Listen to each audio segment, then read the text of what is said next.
For a nice walk. Yeah. I started swimming. We all need to take our health seriously, and let's face it, while the average modern diet might include some fruits and veggies, it also comes with its fair share of fries and barbecue. That mix probably isn't giving your body everything it needs. This new generation of AG1 can help fill the nutrient gaps your diet might miss. I think it's a simple way to support your overall health. It's an easy morning routine that sets you up to feel ready, energized, and equipped to take on the day. You still need to eat right.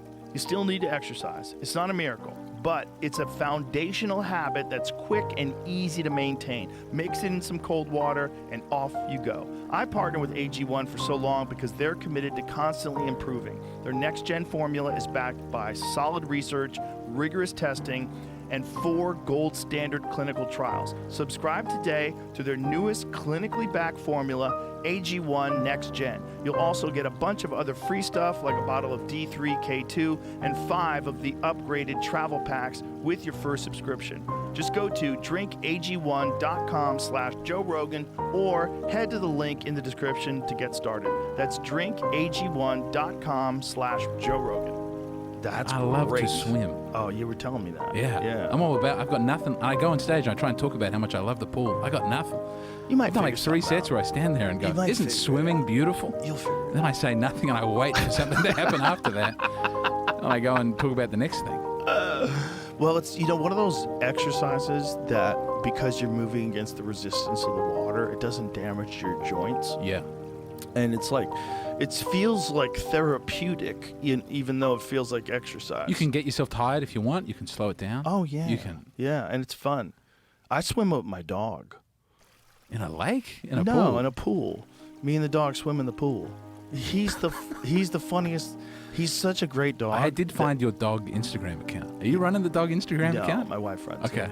But he's so great that like he won't swim unless you're swimming. Like he knows he's not supposed to just randomly jump in the pool because then he comes in the house and fucks everything up. So he only is allowed to swim when we tell him to swim. And so he sits there like, are we fucking swimming today? Yeah. And then when he finds out we're swimming, we're like, oh shit, we're swimming. And he just jumps off the fucking side of the Do you pool. have a into the chlorinated pool? A salt pool? Salt pool. Yeah. I think it's salt pool. If it's not, it's supposed to be. That's not. I can float in that. I cannot float in the chlorine pool. That brings me great. Why not? My legs sink down. Oh. I have no bum. Hey, have you ever done a float tank? Never. Oh my God. I'm afraid of what would be in my brain. You need to find out. No, Go dig around. Close that Let's door. go dig around, Keep that dog. closed forever. Let's Repression go is so dig- beautiful. Let's dig around, dog. Been there for 5 minutes. I'll be banging. Get me. Just push it down and get back to work at the factory. It really does. I'm a big believer in push it down and keep moving. Hey, there's something to be said for I mean, that. you explode at some point. Well, the opposite is not good, right? If you're constantly dwelling on your problems all the time, that's worse. I got circumcised at like 32 because I had Jesus a problem. Christ, Lord's son. name. But it was a beautiful experience. I enjoyed it. I had a nice time. Ooh, did you get a rabbi to suck your dick? I thought about it. I thought I could leave that in as an option. But also, it's fine. And by the way, afterwards. for It's people, no different. I'm not making a joke. They do suck sometimes they have a tube. Sometimes they have a special tube. Yeah, and for sometimes they don't. sometimes they And just get the whole dick they've around. given kids herpes, and babies Children have do die every year. died Yeah. from it. Yeah. Yeah, it's grim. But circumcision in general, I'm in favor. Why? Because I know what it was like before. I know what it was like after. It's not a big deal. This is but there are people. What I'm saying, people make it their whole one life. of one. Yeah, I've experienced study. both as an adult. People I go, think most people would not want their dick to be cut for no real reason other than aesthetics. And people are like, oh, it prevents AIDS. Like, shut the fuck up. I got to go to the AIDS Memorial Garden in San Francisco. Yeah, did you show them your new dick? Well, people definitely would. It's a lot of nooks and crannies in the AIDS Memorial. Like, they built the perfect place to have sex with a man in Wow. the AIDS Hey, park. it's perfect. Like- Someone's definitely gotten AIDS at the AIDS Memorial Garden. You think so? And they're fucking away and they're going, I knew there was something I was supposed to remember. Shit. Now I have AIDS. It was very good. It was a beautiful park. San Francisco was lovely. Have you ever listened to people like, what is that guy's name? The guy that we had on the podcast a long time ago, Peter Duesberg. No. If you want to go down the ultimate rabbit hole. Oh, what was he doing? Was he in a park? No. Peter Duesberg doesn't believe that HIV causes AIDS. I've heard about this. It's Yeah. the treatment. Peter Duesberg is he's a professor of biology, University of California, Berkeley, tenured, he's done like groundbreaking work on cancer. It's like considered to be a brilliant guy. Considered to be a brilliant guy. So in the 80s, when all this was going on with AIDS, his assertion was that there was a thing that people were not factoring in, is that almost all of the people who developed AIDS were hardcore partiers, hardcore drug users in the gay community. And no one wanted to address that. And he was saying, no, this is destroying their immune system. And then HIV shows up. He goes, HIV is a weak virus. He goes, in most people, and when I read what he said, I don't know if this is true, maybe we could find out, that babies, if they're born, they test positive for HIV without any treatment at all, are HIV negative within a certain amount of time. Okay. And so it all sounds nuts, right? Because you go, like, there's no way. You can marshal evidence for that. Because, like, African countries, you would go, healthcare would be bad, malnutrition would be. Well, this is the thing. Are they really testing for HIV when they say these people have AIDS? And is there other possible factors that could cause this immune thing? And if you're dealing with, like, it's all coming out of this gay community where there are a lot of partying. There's a lot of drug use and a lot of wild fucking. And these guys are burning it at both ends. And when you do that, sometimes you fucking die. Sometimes your immune system gets crashed. Now, clearly, I'm not fucking smart enough to know if he's right or if everyone else in the world is right. Because it's literally that, right? It's like him. I always want that guy to be right, though. Well, there's a bunch of people that agree with him and silently agree with him. There's a bunch of people. It's actually covered in RFK Jr.'s book on Fauci because it has to do with Fauci. Fauci was in charge then, right? Yes. Like he was... Yes, he was the one that was giving people AZT, right? So AZT was a cancer medication that was killing people quicker than cancer was. It was a chemotherapy. And not only is it a chemotherapy, this is the only time during the AIDS crisis where a chemotherapy was prescribed permanently. Because chemotherapy, the agreement is, like, I'm going to take this poison that's going to destroy my body, but it's going to kill the cancer. And then when the cancer is dead, I'm going to get healthy again, right? Yeah, no one gets hooked on chemotherapy. You don't stay on No one's getting an extra prescription and it's a super strong one. And, you know, there was a lot of people that took AZT when they were asymptomatic. Like, they didn't even have any of the symptoms. They just tested positive for HIV. And this is back when Kerry Mullis, the guy who invented the PCR test, he's like famously on record saying, like, this is no way to test for diseases, and Fauci doesn't know what the fuck he's doing. And it's the same guy that was in charge during the whole COVID thing. And you're like, that is the craziest conspiracy, that HIV doesn't cause AIDS. But what he's saying is HIV is present in people with already compromised immune systems. And that this unique factor that they're all hardcore drug users was never taken into consideration. Well, certainly with COVID, they didn't take it into account. That it was fat people and weak people. The thing is, you got to look at it from a profitability standpoint. And I know this is super cynical and sounds disgusting, but if you have a actual disease that you can prescribe medication for, that's valuable. Yes. If you have a bunch of people that are doing something that's super healthy that's killing them and you don't have a solution, that's not valuable. They figured it out with fat people. They got the Ozempic. I mean, people are just on the Ozempic forever. Bro, do you know Ozempic is like the number one most profitable medication in the country? I mean, I believe it, but... Is that true? Did I make that up?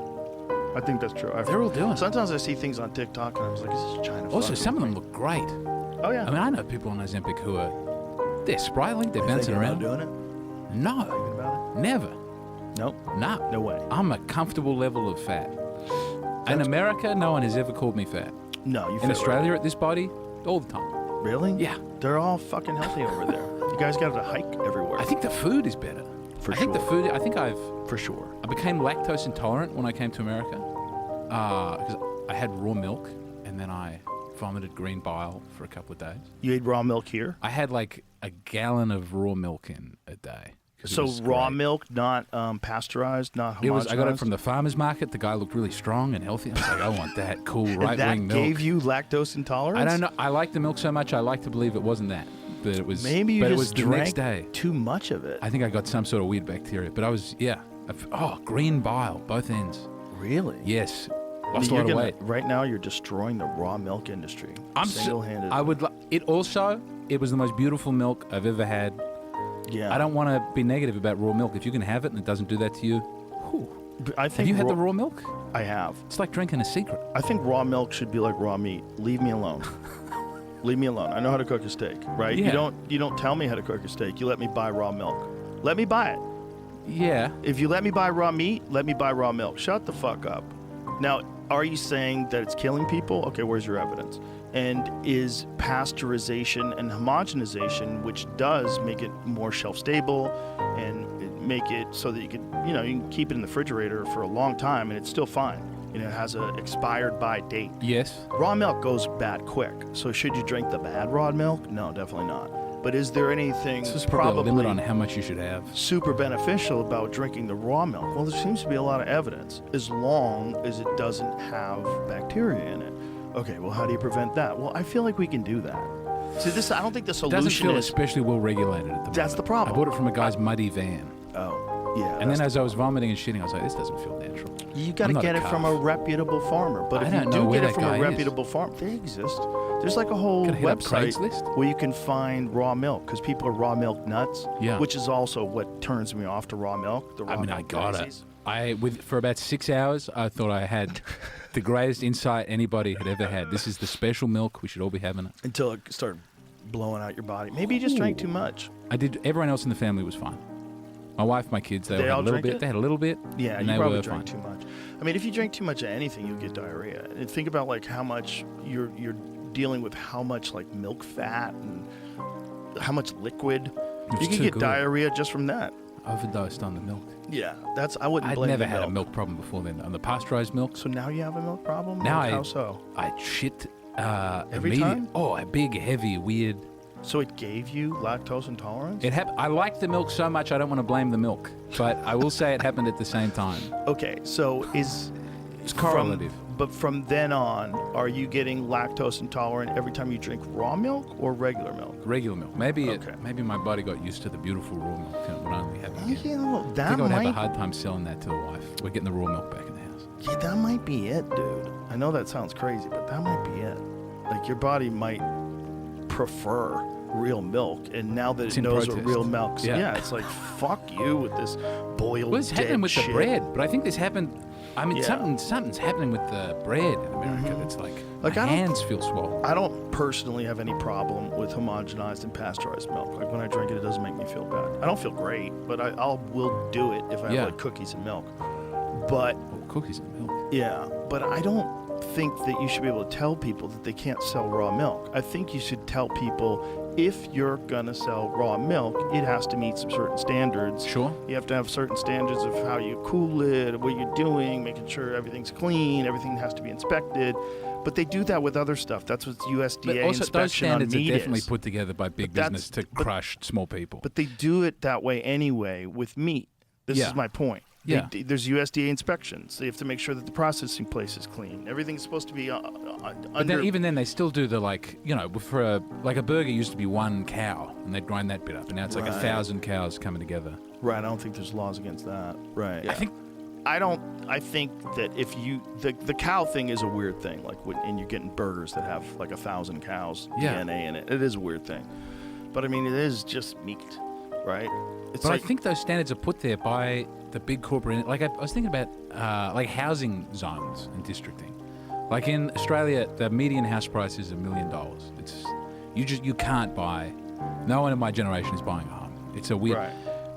There's so much land. There's a lot of stuff. You should just be able to like whip up a slum with your bros. You go to a valley where no one is. You all live in a. That would be better to some extent, rather than like renting in a horrible thing forever. You used to be able to just like build a horrible thing. You know, there was no building regulations. Sometimes the ceiling would collapse and people would die. But So you think that's better to have no regulations? yeah, Really? yes. But that's how like stadiums collapse on people in third world countries. No doubt bad things will also happen. No, that's a dumb idea. I'm Yeah, not saying no you don't- regulation. All right, I'm going to walk back no regulation. Okay. But it would be nice if the regulation was somehow written just with the safety in mind and not so that. I mean, there are there are buildings up now that are perfectly safe that wouldn't pass code if they were built today. You couldn't build them again now. Why wouldn't they pass code? Because they do things like, the door has to be this far away from the stairs, the ceiling has to be this height, it needs 8 fire beeping detectors. Yeah. In the same way that, like you can't cut hair without getting a degree. You need like a certificate to be a hairdresser. And they go, this is to make hair cutting safer. But like people were cutting hair without... All right, folks, something special is about to happen in the Big Easy. UFC 318 is coming to New Orleans, and it's absolutely stacked. DraftKings Sportsbook, the official sports betting partner of the UFC, has all the action you need. We're talking Holloway versus Poirier, the trilogy, the BMF titles on the line, but more than that, this is Dustin Poirier's last fight. That's it, the final walk. One of the all-time greats. You taking Holloway's volume or Poirier's power? If you've never bet with UFC with DraftKings, don't worry. Just pick something simple like a fighter to win and make your pick. That's it. Straightforward and easy. And check this out. New customers who bet just $5 get $150 in bonus bets instantly. That's a huge boost to get started. Don't miss Poirier's final fight. Download the DraftKings Sportsbook app right now and use the code Rogan. That's code Rogan for new customers to get $150 in bonus bets instantly when you bet just $5. Only on DraftKings. The crown is yours. Gambling problem? Call 1-800-GAMBLER. In New York, call 877-8-HOPE-NY or text HOPE-NY at 467-369. In Connecticut, help is available for problem gambling. Call 888-789-7777 or visit ccpg.org. Please play responsibly. On behalf of Boot Hill Casino and Resort in Kansas, 21 and over. Age and eligibility varies by jurisdiction. Void in Ontario. Bonus bets expire 7 days after issuance. For additional terms and responsible gaming resources, see dkng.co/audio. Okay, cutting hair is not as big an issue. I think we should go back to the houses. All right, go ahead. Like, if you want to save lives, you want houses that you can escape in the case of a fire. And if you don't hold the builder accountable, the person who's making that house, even if they're making it for themselves, they will then sell that house to someone else most likely. And that person will not be in a house that's necessarily the safest it could be. It just makes sense. It would result in big problems. Yeah, it makes sense. But I'm for it. But it makes sense. No. It makes you have to be. Listen, when I was a kid, I grew up in construction sites. My father was an architect. My stepdad was an architect. So when I was real young, I got to see like real shitty construction, how dangerous it is when people like fuck around, don't follow code. Yes. How many like shady guys do a bad job? How many people try to like use lesser materials than they're supposed to be used? It's constant. And if you don't have regulation, you put people's lives at stake. I don't think America has the same problem with regulation here, because you guys seem to be able to build houses. Like houses. Well, we have a lot of regulations, though. Like there's a lot of regulations, but it's a giant point of contention with people. There's a way to do it in a way that is just to help industry make house prices stay high. Well, that's true too. Both things can be true. I think there's definitely people that take advantage of regulation, and there's definitely people that most likely stifle other businesses' growth through promotion of regulation. Yeah. That's probably true too. But also, like for some stuff, like for safety stuff in homes, you fucking need regulation, because if you sell it to my mom and she doesn't know how anything works, and then the house catches on fire. This would also be bad. Yeah, it's just do it the right way. They know how to do it the right way. People have established a system. Now, there's a bunch of shit that's arbitrary, that gets aesthetic, and I'm not in favor of that. Yeah. When people get to decide what, the front of your house should look like, or what color you paint it. I mean, you can make something safer forever, though, and there's no limit. There's no, zero that you can reach of safety. Yeah, but and there comes a point where the effort goes up to the extent where it's not. Yeah, but you hit a reasonable level, and then you stop, and that's what the regulations are. We never stop. I mean, I think with driver's licenses, you should have some test for competency to drive a car. 100%. There should be something. Yes. But when in Australia, when I was trying to get, I didn't get my license until I was like 27, because it took forever. Like, you got to get 100 hours registered. Yes. You got to do a weird test. I got a driver's license in Ohio, where I don't think road fatalities are that much higher than the rest of the world. And then, you get in the car, you drive around the block. The guy goes, "You know how to operate this vehicle. We're going to say it's not going to cost $1,000, and it's more straightforward." There's a balance to be gotten right. And 100%. I think you're 100% right. I relish in America that you're closer to the freedom side of things. 100%. Definitely much more than Australia is. And you got to see that during the pandemic too. But the thing is, like, there's a difference between over-regulation and Wild West, right? There's like a fine line. There's a comfortable middle. And I think that middle has to be fought for, because I think it really is important to have people that are actually experts, that their job is to make sure that someone builds a house correctly. Go and look and make sure you do. But then again, you open the door, the possibility that inspector guy's a douchebag, and then Sure. he's got a chip on his shoulder, and he's got a big fucking ego, and people bribe him, and there's always a possibility of that kind of stuff happening too, where people love to have control over people. They love to tell you you can't build. They love to tell you got to repaint your house because it's the color doesn't match our community. But how do you check that? How do you, what is the, other than everyone having a gun and getting ready to simmering level of violence and revolution? You got to fight back before they ever get to that point. It's real hard to regain ground once someone takes ground with ridiculous legislation. Look, they've been trying to legalize weed in this country for fucking 50 years, and they barely put a dent in it. I don't know how legal it is here. They've only done it on a state level. But the point is, it's once you lose rights, if they tried to, if marijuana was illegal just like alcohol, and all of a sudden they tried to make it illegal, people would riot in the streets. What are you doing? You can't do that, because it wouldn't make sense. People would be furious. But once it's done, even if it's the same exact situation, the same exact data, the same exact safety profile, the same exact number of people using it in the country, it's been fucked because it got put into this weird position. But you got prohibition somehow.